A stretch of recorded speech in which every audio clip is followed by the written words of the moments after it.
Paul, we just said it coming across the pitch. You said it at the weekend, find a way. Oh God, yeah. I've got to be honest, I didn't say that to them tonight, but they did find a way. And about 2 or 3 minutes, maybe even longer, 5 minutes before we actually got the equaliser, I said to Gav, they deserve a goal tonight. They deserve a draw out of this. I was forgetting it went to penalties, to be honest, even though we practiced them. But I just felt they deserved it today. When you look at the some of the players we had out there today and up against them, who I think, there's some good League One players there. There's players who've got hundreds and hundreds of appearances under the belt. And we've got 2 youth team players on the pitch for most of the game. I thought Ryan Carr was excellent. I only took him off because I changed the shape. I thought Nick Bilardo came on and applied himself really well. I thought he got better when we put him into wide areas. I'm absolutely delighted with him, and I said that to them at the end of the 95 minutes, that I was really proud of them, the way they've gone about it tonight, the way they've stuck to it. We had to weather the storm a little bit first half, but then I thought we grew into it and we showed some real composure. And some of the performance, I thought Jaden was excellent. I thought Jack Stretton has absolutely ran himself into the ground. Owen Moxon's getting better and better each game.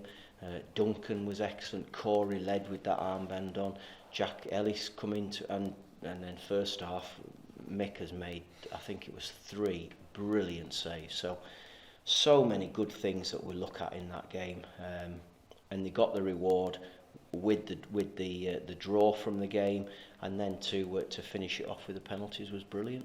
The feature of it you've already touched on is the fact that everybody worked so hard, and that's when you do get reward. Yeah, of course you do. You get those little bits of luck.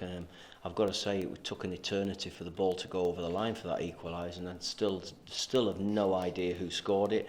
I think there was 3 people wheeled away with their arms in the air as if they'd scored, but it doesn't really matter. I'm a big believer in score for the team. Doesn't matter who gets it.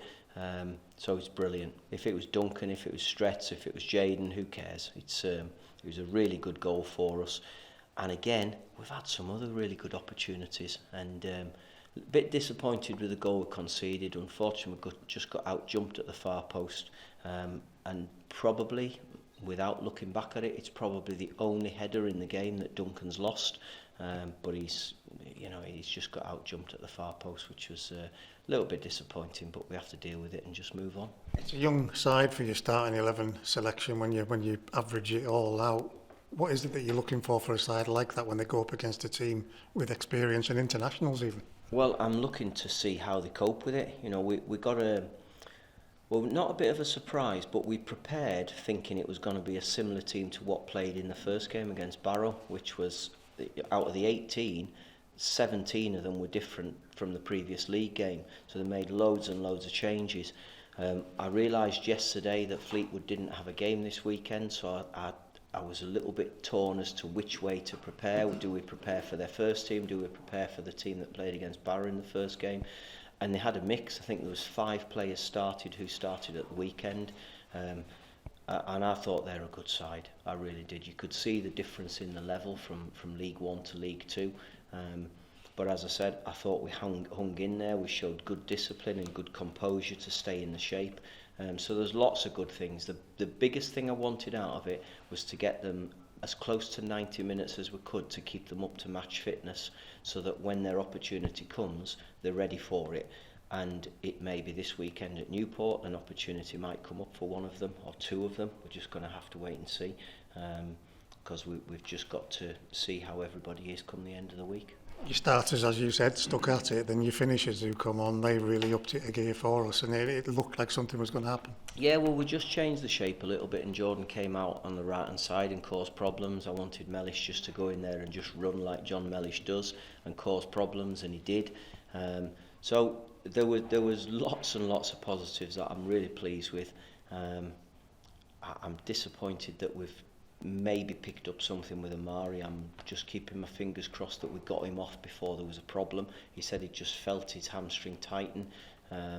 So, we got him off. We've just got to see how he is tomorrow. And if he isn't there, Jack Stretton, like you say, has worked extremely hard. Does Nick Bilardo even knock on the door for that? Well, he might do, because Christian Dennis was left out of it altogether tonight, because he's got a little bit of an issue as well that we need to monitor over the rest of the week. He didn't train Monday, hasn't trained today. He's certainly better, but we need to see how he is.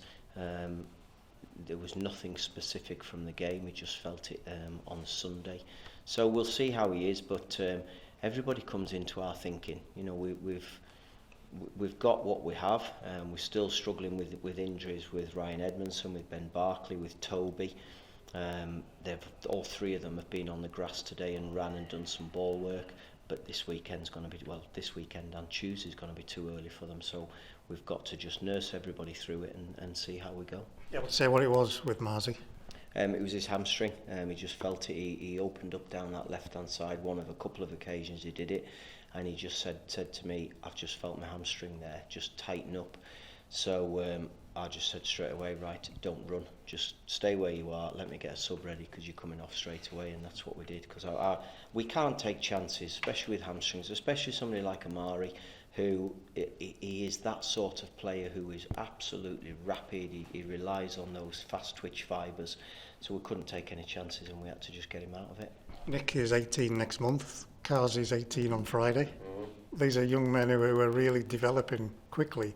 Still youth players. Yeah, well, I'm glad you've told me that, because they can make sure they bring cakes in on those days. But yeah, they are still developing. I thought they did really well in pre-season.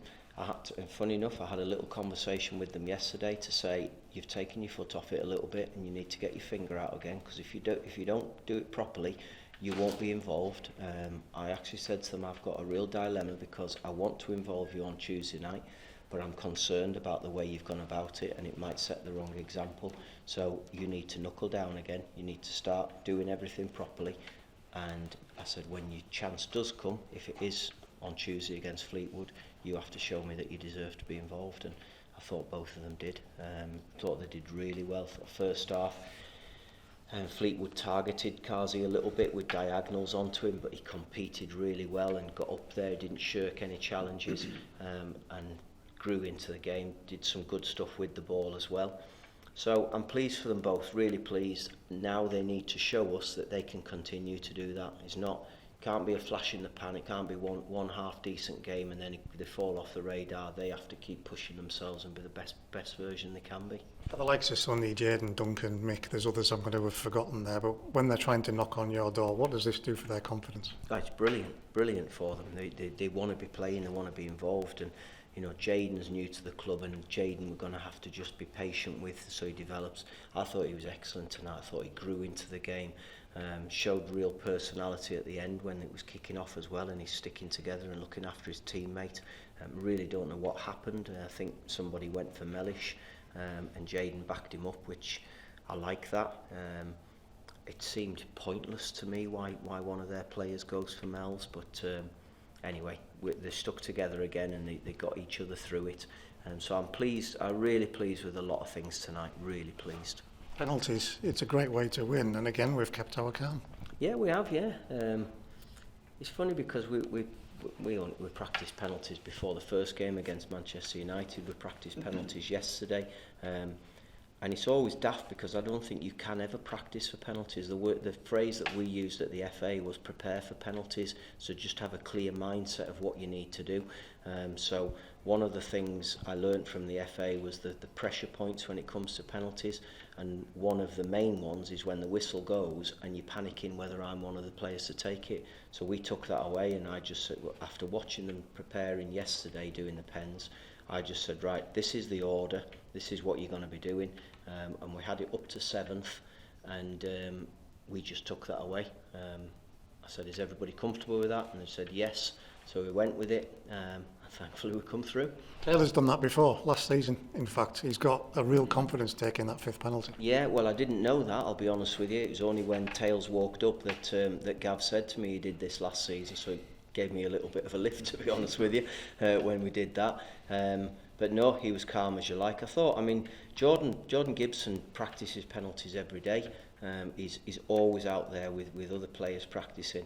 And I'm going to be honest, I have never seen him strike it high down the middle like he did there. He does it different, whatever he decided. But listen, that's something he'll learn from. But the rest of them all stepped up and kept the composure and tucked it away. And also, good save from Mick as well to get across there.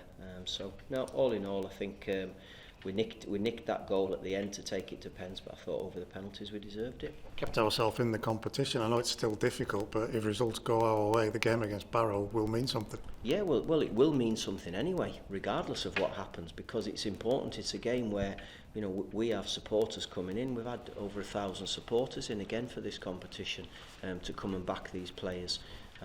So it will mean something. It's a local derby. It's a chance for players to keep up to match speed, and we'll see come that game. It's a few weeks' time yet, but we'll see how everybody is, and hopefully we'll have enough bodies to put a team out.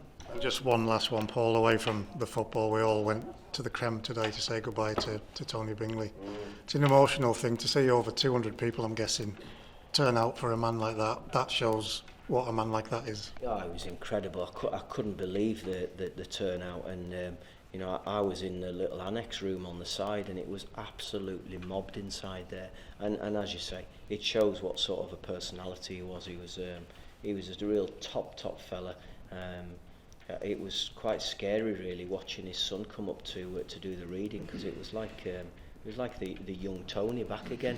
And I thought they were a credit. I thought the words that were said by the celebrant were fantastic, and I just thought it was a really nice service to sit through and to remember a real top bloke.